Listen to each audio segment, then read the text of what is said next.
A2theK. Welcome to Money in the Bank reaction and review. It rhymes. Yeah. It kind of rhymes. did. It did. Kind of did. You know what? Lanny would be proud. Yeah. I think Lanny. I don't know why I acknowledged him like he was a Bloodline member, but yeah, Lanny. So Money in the Bank. Money in the Bank. Money in the Bank happened. Tell you what, I've not got. Yeah. Controversial, this one.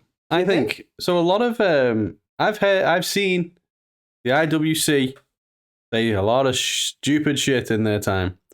Some of them are saying this is the worst pay-per-view they've ever seen. I mean, let's not go that far. Just gonna throw it out there, but we're gonna give you our thoughts on it. So, spoiler, it's not that. No. Let's talk about it, shall we? Let's talk about it. We kick things off with Big Daddy Drew. I mean, let's before we get into the match, what do you think of the men's Money in the Bank opening? Well, I thought the match order was interesting in general, really. I found that. Because it was like, why close with Cody and like the Bloodline stuff? Because of Cody's fucking ego, probably. Yeah, so I was like, I mean, weird. I love Cody, he's great. Like, we didn't close with the world title, and obviously we'll talk about how the show played out. So the pacing of it and the order of it probably made sense. But I was like, oh, okay, I wasn't expecting that to open.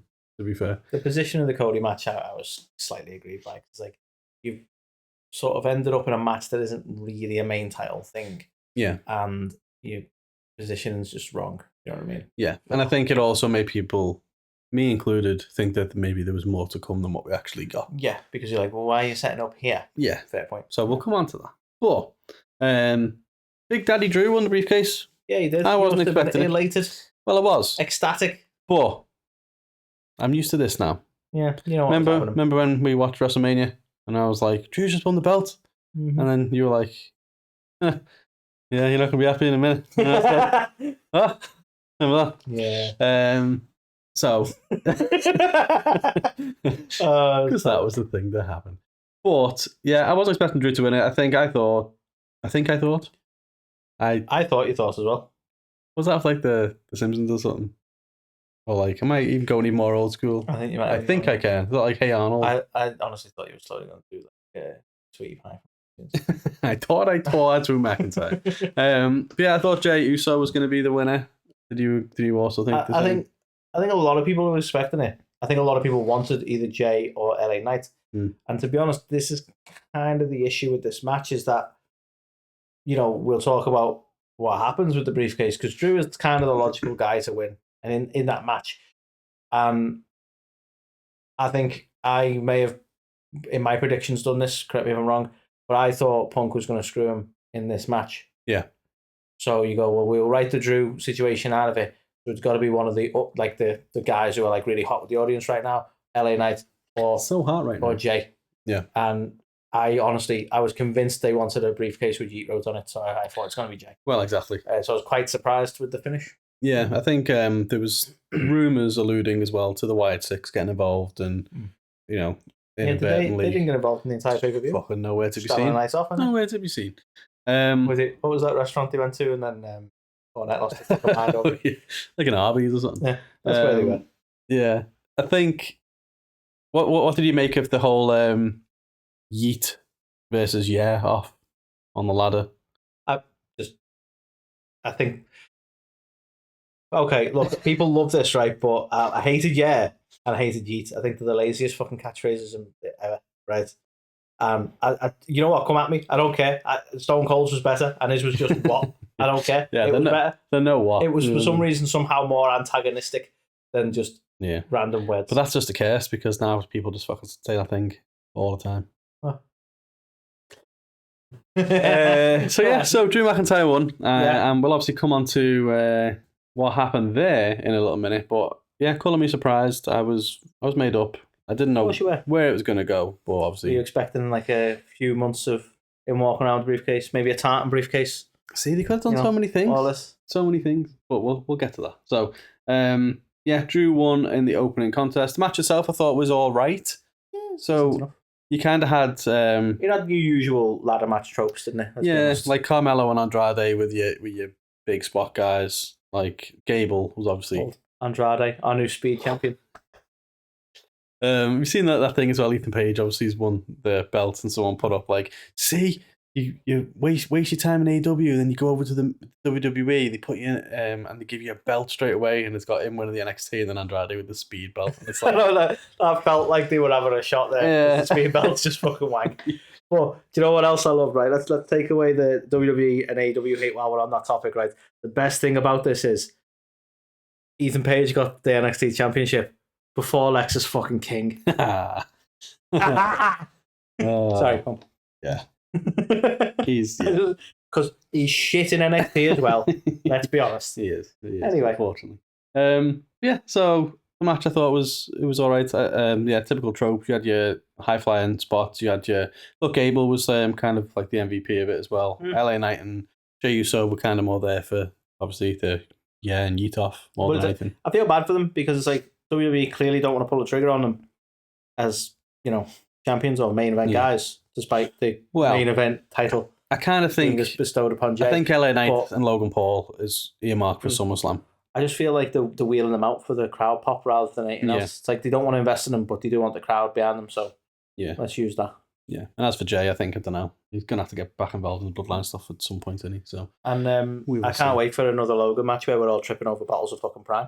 Yeah, so just fucking everywhere. Fucking everywhere. They got a WWE branded one coming out now as well, so that'll be. Well, apparently it's one of the flavors they already have, isn't it? They just Oh, is it actually? It was. It was thanks to D-Jack that I learned that one. So that was the opening match. Then we had, I bet you absolutely loved this one, didn't you? Bron Breakker, Sami Zayn. I love the Bron lost. Yeah, I do as well, to be fair. People are losing their minds over this. Like I've seen people make comparisons of Sami Zayn and Hulk Hogan. Like, it's not going to work for me, brother. Like, are you shitting me?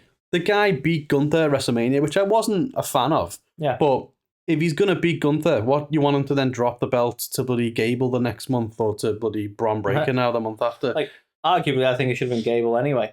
Yeah. But you're right. Bron he's up and coming. People seem to really like him. I think he'd make probably a good sprinter. Like, wrestler? No, probably not. But the track and fields. Yeah. Yeah. But no, he's not ready, is he? There's some like, I know that you just have a rational hate for him, which is fine. I don't. But there's something there with him. It's not unlocked yet. Do you know what? It's not even him. It's the audience. It's the thought of him. No, it's the audience. Yeah. That guy could be sit there, right? He could pick up a fork and eat a mouthful of food, and the audience would be like, "Oh my god!" And it's like, just chill, like, okay, just calm the fuck down. Okay, I just realised as well. He did a spear. Really chill. bothering me. This microphone's been off center the whole time. Oh my days! Which probably means I sound great for once, and not like the quiet ones. Our audience they've been so distracted by the microphone, no one's listening to us. That's like any other video. Yeah, that's true. To be fair. But yeah, it's that I think that it's like he's done a spear sound that's good, and I'm sure he will be a great wrestler. But calm the fuck down. Yeah, I felt like this was the most Goldbergy he's ever been. To me, the mannerisms. Did he injure someone? Fuck you, Bill Goldberg. But yeah, I feel like this was so they're definitely going to go down that route. I don't think they're going to lean into the whole Scott Steiner thing. I think they're going to Goldberg. It looks like he's trying to be a fish there. So, are we sure he's going to go with the Goldberg thing? Yeah, it's interesting. Well, the finish itself, I thought was a bit meh as well. Like, he just got one haluva kick and that was it. It was done. So, because it was one hell of a kick. But yeah, I'm happy that Sami retained. Yeah, I think the right call. Yeah, and hopefully we don't just continue to get this match like on repeat now for weeks, and then eventually Bron wins it. Like, I hope it's like, oh, you had a good go, but I'm moving on. No, he's just going to chase him around the ring and spear him every chance he gets until he gets that belt. Probably. I mean, based on they Raw, should give him the speed belt. Just run in, spear some motherfucker, take the belt. The money match to make is Bron versus Braun, Battle of the Choo-Choos. Just both run around the ring. Yeah. Keep missing each other. Yeah, just near collision. Eventually they'll hit. That's the one to make. I love it. But yeah, so that was about to happen. They both went to the Royal Rumble and neither of them fucking get in the ring. Just run around it the whole time. Why the hell not? Sorry. Now I feel bad because we're moving on to the world title match. Weirdly. And I've not even got a picture of either of the competitors in there because it was overshadowed to fuck by Drew McIntyre and CM Punk, wasn't it? Yeah. But who was even the world champion? Who knows? But let's talk about the botch head around the world, shall we? I mean, shout out to our new champ, Seth, who definitely got the 3, 4, and the 5. Yeah. Like, I get it. He was waiting for the music to hit, by all accounts. But what I was saying to you before is, even if the music hit, music doesn't break up a count. Yeah, you still have to kick. So... I assume, was the production like, you just lie there and either Seth will react to the music, which would be weird because it would be Drew's music, right? Yeah. So you go, well, okay, he hasn't really got a proper beef with Drew. Drew's not getting down the ramp in enough time. I understand he might want to prepare himself for like, well, I've got the belt now and he's coming down with his briefcase, but I just don't, like, the reaction wasn't there. It's not like they really had a lot of beef. No. So. But then Drew McIntyre was there and then there was beef. You know what I'm saying? That's true. You know what I'm saying? But yeah, I don't know. Like maybe you say, like there still needed to be some sort of action to that. You can't just lie there and hope that the music plays. Maybe it was like a production thing to say it was going to be counting and then the music had hit and they cut away. So for everyone watching at home, they wouldn't notice that he was still lying there, kind of thing. Like, fucking it, you still kick out. You know what I mean? It's just, and hopefully the. Do something. Hopefully they learn from this. People were like reading into it saying, "Oh, he must have been knocked out," or I think he's got a concussion. It's like, nah, he was just like, la la la la la la la. Stay like that. He's probably just there going, "Fuck you, Dom. Why is it you? Why is it you?" One Mississippi. Although he's settling for Lana, isn't he? By all accounts. 2 Mississippi. It's like the whole Ross thing in Friends. Mississippi. But yeah, so I feel bad on them because I mean, I just you're right, he should have kicked, and they can say it's not a botch, but and I'm nothing against Damian. I actually think he's a really talented guy, but like he's had a shocking couple of pay-per-views. Well, yeah, the whole Clash at the Castle, like the severe leg lock, just hanging around, and now this, but yeah, the whole rope-a-dope. Yeah, but I didn't mind. People are saying it's a waste of a briefcase, and I'm like, no. Otis and The Miz was a waste of the briefcase. There's several other examples, but you can find our video from last week and see for yourself some examples. But this wasn't a waste. See, this is the controversial take, isn't it? Because people say it's a waste because they really wanted LA Knight or Jay, right? But the reality is, if they'd have put the briefcase on either of them, then we'd just had them twatting around for a year and probably failing the cash in because they didn't really want them to go against Cody or whatever's going on here. Well, exactly. Probably Damian, but that's it. Neither of them fit in. So right now, I think this was the right call because you're using the briefcase, you're using it to further the feud, and we're not fucking around for a year with the briefcase now. Well, exactly. Like we weren't going to get Cody and LA Knight over on SmackDown, and we weren't going to get Jey Uso versus fucking Damian Priest, were we, on Raw?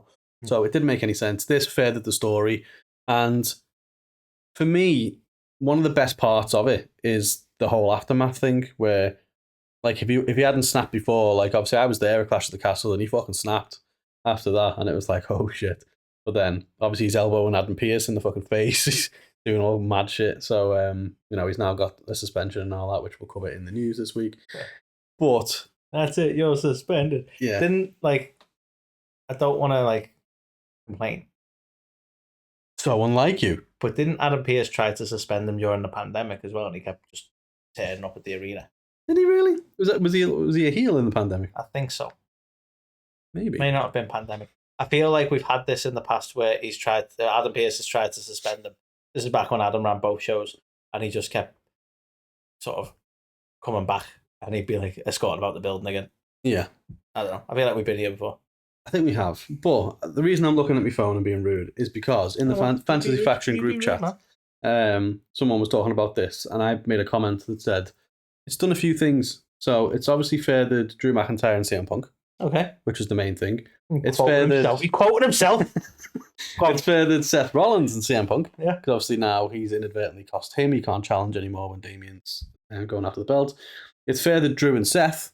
So obviously Drew beat Seth for the belt in the first place. So now obviously Drew's also in the mix.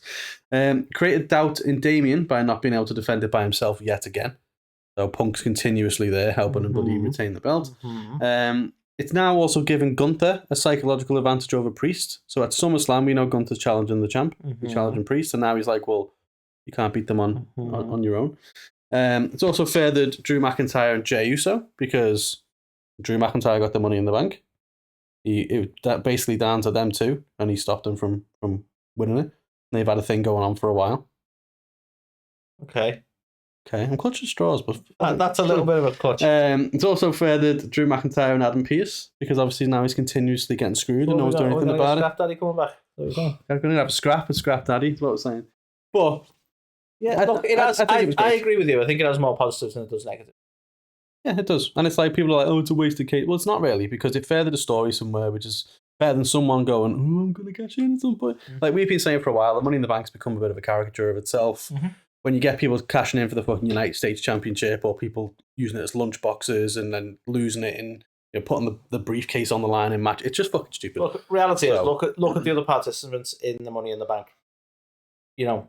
This was the best way to use it because anyone else, it would have been a waste. It wouldn't have been a main title thing. We're not going to go Austin Theory again with it, obviously, but it would have been a wasted cash in or something, but they wouldn't have used it right. No. So this was the best call. And I think the women's Money in the Bank, which we'll get to, also a good call. It is. Well, let's get on to it now. So I think we said everything we need to say. We'll see how this plays out, but I think, good use of it. 100%. Cashed in. We don't have to have that story going on. Couldn't agree more. But what we do now have, a new Miz Money in the Miz is once again Money in the Bank. We have a new Miz. We have a new Miz Money in the Bank, and now the sole focus of a Money in the Bank can be on someone as opposed to like, oh, there's a men's one and there's a women's one. Yeah. So I like that. I like it. Like you just sort of low key mocked that in the WWE. Like we're going to introduce a women's US title. It's like yeah. Sorry, cool. But match of the night for me. This fucking loved it. Brilliant. Way better than the men's. Yeah, quality match. I would have been happy. Definitely the right winner. I would have been happy if this main evented. But yeah, Tiffy won.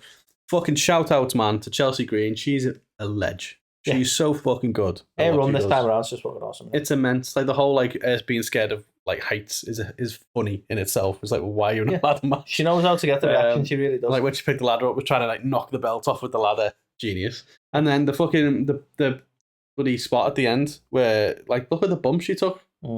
Insane. Mental. Honestly, so I said out to Chelsea, you're right. I said I would have been happy with either of these two winning it, and I am. But I do think Tiffy was the right call. Yeah, exactly. I do think, and don't come at me for this as well, because obviously she's got all the talent in the world, right? But this is getting a bit annoying now. She's got one 50 time character development. We get it. Really? Yeah. LA Knight can come out every week and just shout yeah. Yeah, it's the same with him. Jay can come out and shout yeet. But it's the difference is though. That's basically clobbering time. Well, everyone loves Punk. Well, no, because everyone can have catchphrases, yeah?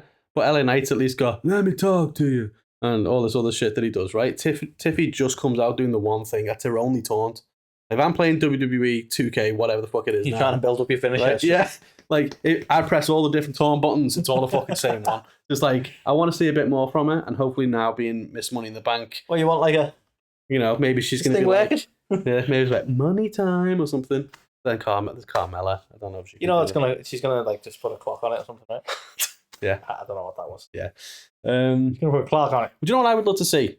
And maybe people are being like, "Fucking hell, Carly being a sexist big here," but everyone else does it and changes the briefcase. I want to see her accessorize that motherfucker. I want to see a big fluffy pink Money in the Bank thing, and then like next week if she's wearing a different outfit, because that's a character, isn't it? What if she leans into the time thing and we have a countdown clock on the case, and she's like.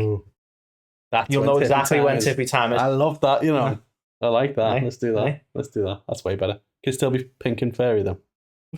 Sure. Yes. But no, I thought this match was fantastic. Whoever the producers were did a great job. Everyone stood out in there. Like, you know the match is good when probably the person who stood out the least in the match was Io Sky.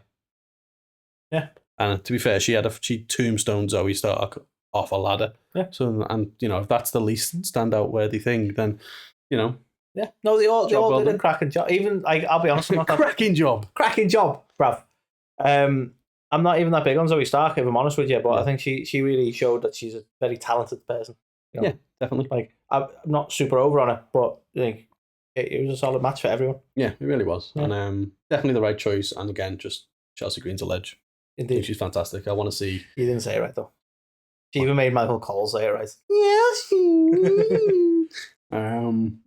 It's a bit like Uchavo for me, that, to be fair. But yeah, Tiffy. Right choice. Which takes us to the main event. Righteous. Yeah. Right, putting us on last. It made me sad. Stop laughing at me. I was like, no, I'm not laughing at you. I just need to get out the way first. Right. Fucking best part of the night for me was Tangaloa punching Tamara in the fucking head. I'm sorry, that probably hurt, but it's such a funny blooper. I love it. He's not at the best start, I think, to be honest. He botched his own debut, and then the low blow, and he just accidentally just fucking punches him right in the head. How'd you botch a low blow? Do you know what I mean? Like, literally, all you got to do is do this with your arm. The spot was a bit fucking weird anyway on it, but it was. It just so tickled me. I really hope that didn't hurt. I love it. Like the camera just like proper zoomed in on him as well, and he was just like, dunk. Anyway, let's getting that out of the way. Go on. Yeah. So, I expected Roman. I'm not gonna lie. Put it on last. Yeah. I feel like with the Bloodline, we've had a new member rocking up. Like, even if it wasn't Roman, I expected fucking Zilla. I expected someone to rock up, because it's like, well, my family just keeps going, mate. So there's going to be like new people joining the Bloodline. Even Rikishi or something. And obviously, you had Triple H hint earlier in the night saying, "Oh, we've got a few surprises for you," and it's like, and it's like, okay, well, yeah, Cena was there. Boogity boo! And that's it. Basically. But yeah, and obviously Cena with his news, which we'll cover in 2 other episodes, so it's pointless talking about it now. But Cena was a surprise, sure. Punk, was he a surprise? And just like, come on, you kind of alluded to we're going to get something big. It was a surprise at SummerSlam. It was a SummerSlam. The one he came back. It was a surprise then. Survivor Series. It would have been a surprise at SummerSlam. Yeah. Like, it's less surprising the more he actually comes down to the ring. That's true. I'll be surprised when he actually fucking wrestles. Yeah, that will be a shock. Let's see whether that happens. But yeah, there's not too much to say about this. It was fine. We didn't get anywhere near enough kind of teasing between Cody and Randy. Exactly. I want to see some nipples tweaking. Like there was nothing that set up anything further there either. We're leaning into the KO and Randy friendship, which I'm loving, by the way. But I think like KO came out going on an excursion. Yeah. Well, like KO came out, didn't he? He was obviously talking about some very sad real life situation that's happening with him and his family at the minute. And it was like, there was no, I'm not that I was expecting a payoff to that, but it was kind of like, oh, well, yeah, that didn't do anything. Yeah. And then you've got Randy and bloody Cody, nothing happened there, then no Roman. And it's like, I get they're trying to build towards SummerSlam, and it's going to be Solo versus Cena, and I guess that's when Roman's going to come back. But Bloodline's been one of the best things in WWE. Yeah. However, Bloodlight. This is classic Bloodline, though. Yeah. Well, let's just coast till the next big pay-per-view and see what happens. Yeah. Because let's face it, there's a lot of dead time with Bloodline storylines. You just slowly build to the next thing, but they always kind of squander these little bits here. You know what I mean? Let's be honest. That was happening with main Bloodline, and that's what's happening here with Bloodlight. Yeah. And it is just, it'll still be great when we get there, but we have to kind of just, trudge through these bits, sadly. Yeah. The same with Cody, we should call him... What was the thing you said? Yeah. Coasty Rhodes. Nice. I knew I had a zinger in there. So. Hey. But yeah, you're right. It was a match that happened. I mean, this, to be honest, this, I don't want to be Mr. Negative. Again. All right, more than 7 times in a segment. I don't want to. Anyway.